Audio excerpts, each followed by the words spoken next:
योग्य चुनाव। राजा मंगलसेन के मंत्री जगतराम बूढ़े हो चुके थे। उन्होंने राजा से स्वयं को सेवा मुक्त करने की विनती की। राजा मंगलसेन ने कहा, आप पहले अपने जैसे सेवाभावी, परोपकारी और ईमानदार मंत्री का चुनाव कर लीजिए, तभी आपको सेवा मुक्त किया जा सकता है। जगतराम ने आदेश दिया, राज्य में ढिंढोरा पिटवा दो कि राज्य के नए मंत्री का चयन अगले गुरुवार को किया जाएगा। इस पद के इच्छुक 11 बजे राज दरबार में पहुँचे। हरकारे गांव-गांव ढिंढोरा पीटने लगे। चयन वाले दिन राज दरबार के ओर जाने वाली मार्ग पर सुबह से ही नवयुवकों का भीड़ लग गया था। सड़क की संख्या में युवकों दरबार की ओर जा रहे थे।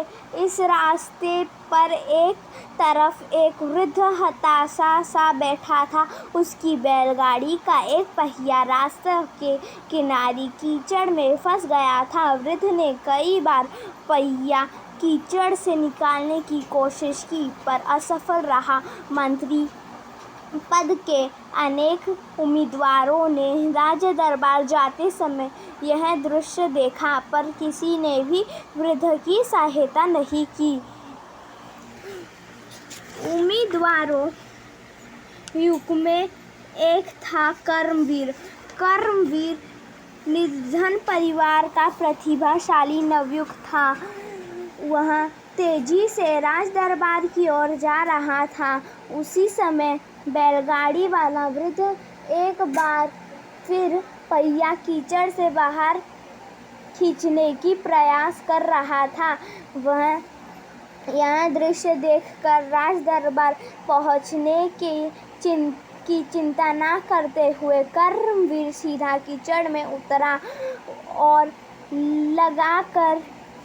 जोर लगाकर उसने बैलगाड़ी का पहिया कीचड़ से बाहर निकाला।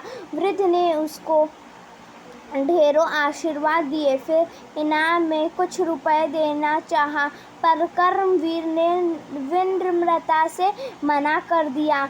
देर हो जाने की आशंका से भागते दौड़ते कर्मवीर दरबार पहुंचा। वह हाँफ रहा था। उसके कपड़े कीचड़ से सने थे। सारे उम्मीदवार उसे खड़े कर हंसने लगे। तभी बैलगाड़ी वाला वृद्ध भी वहां पहुंचा। वह वृद्ध कोई और नहीं बल्कि स्वयं मंत्री जगतराम थे। उन्होंने सारी घटना राजा को सुनाई।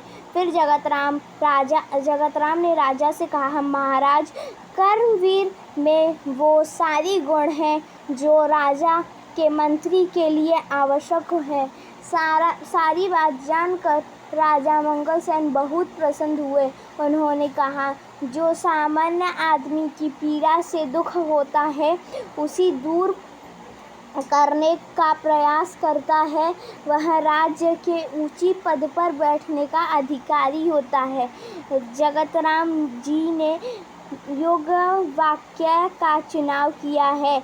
आज से कर्मवीर राज्य का नया मंत्री है। सुधा शर्मा। Thank you.